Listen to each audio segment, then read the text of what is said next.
Hello, it's Philip Taylor speaking from Richmond Green Chambers in London. Today I'm looking at a book which is coming to us from Penguin Books, and it's a reprint, and it's actually this book here. It's George Orwell's Fascism and Democracy. It's a very interesting book, and I would like to just show it to you and to tell you a little bit about the book itself. For the review, it's one of these Penguin classics. It's a short pamphlet basically. But what I've given it for the title for our book review is Orwell's Continuing Durability, a curiously appropriate short text on the danger of fascism for the 2020s. Let's have a look at the book first of all, the pamphlet. There it is. There's nothing on the side, then there's something on the back. Just opening it in the front, you can see the quite a lot of comments there about it. It's an important book. And as I say, there's the information about Orwell for people who don't know much about him. That's the actual title page. Then you've got you've got some blurb there about Penguin Random House. There we go. There's some contents. There basically are contents: fascism and democracy, literature and totalitarianism, freedom of the park, review of the invasion from Mars, and visions of a totalitarian future. And he starts off with February 1941 and runs along through. And of course, being an excellent writer, there we go, you can see that's the end of the literature section there. Then there's a comment on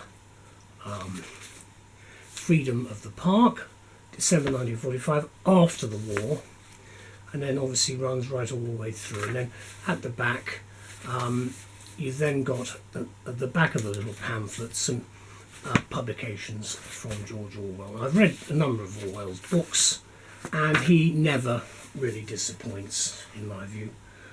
He has his own way. I'm not a socialist myself, but I do respect his point of view, and I do respect a lot of what he says, which makes, in my view, common sense. The reason I've done this review is because of the clear problems that may well be developing in Europe post COVID-19. This is what I say anyway. This short book or pamphlet, which is entitled Fascism and Democracy, will be best remembered for a stirring quote from its author, George Orwell, who was born in 1903 and died in 1950, a very young life. He was also known as Eric Arthur Blair, for people who may not know him. He writes this, he says, "The feeling that the very concept of objective truth is fading out of the world, this prospect frightens me much more than bombs." Now, we're talking here specifically about what he's saying. Remember, he died in 1950, and we're talking really about the end of World War II. However, when you think about what he's saying 75 years ago, you think today of what is happening in Europe and in the world, and you can see some frightening concerns about what the real prospects are, which frighten people. And one of them, of course, is the upsurge in right-wing support, certainly, and people of a right-wing persuasion being elected throughout the continent of Europe, apart from all of the fascist and communist dictatorships around the world, which of course make up a very large number of countries. Now, on the 70th anniversary of George Orwell's death, this collection, it's a new collection of his essays, which were written during World War II, are now available because Orwell, in my opinion, remains an important and durable, as I call him, observer of politics today, even though he sadly left us many years ago. And his literary work might well be characterised by what I describe as his lucid prose. It's easy to read, in my view. He's got biting social criticism throughout, think Animal Farm, opposition to totalitarianism, and for Orwell as a man being an outspoken supporter of democratic socialism. Now, I'm not a democratic socialist. I'm a Democrat, but I'm a conservative.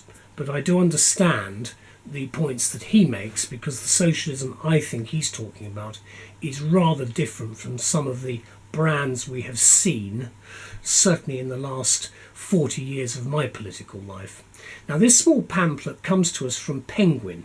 As I say, it's entitled Fascism and Democracy, and it brings together 5 brilliant examples of Orwell's writing during the darkest days of the Second War, between 1939 and 1945, and arrives at a time, as we remember, VE Day, 75 years on. And I wrote this over during VE Day, and I'm recording it immediately just afterwards.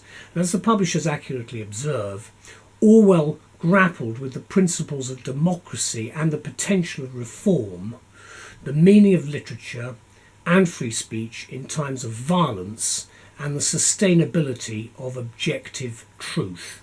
And objective truth is one of the issues that could well dominate politics, certainly in the United States of America, because obviously the allegation by President Trump is very much based upon fake news. And we're talking about here about objective truths.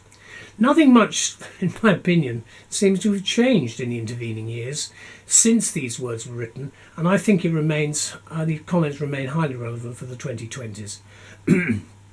Probably what will not be a surprise to current political observers today is that Orwell paints a compelling portrait or portrayal of a nation where norms and ideals can no longer be taken for granted. Now, in jurisprudence we have the concept of the norm, and that's really partly where he's coming from in terms of philosophy.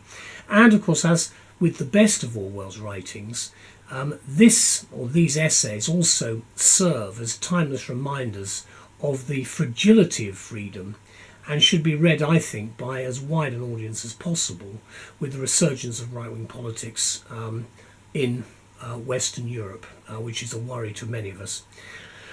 Does nothing change, you may well ask? Apparently not, based on what is emerging in Europe at the moment, which is why the publication of Fascism and Democracy is so relevant for us today. So thank you very much, George, for your continuing durability, as I call it in the title, in the 21st century. It makes us think.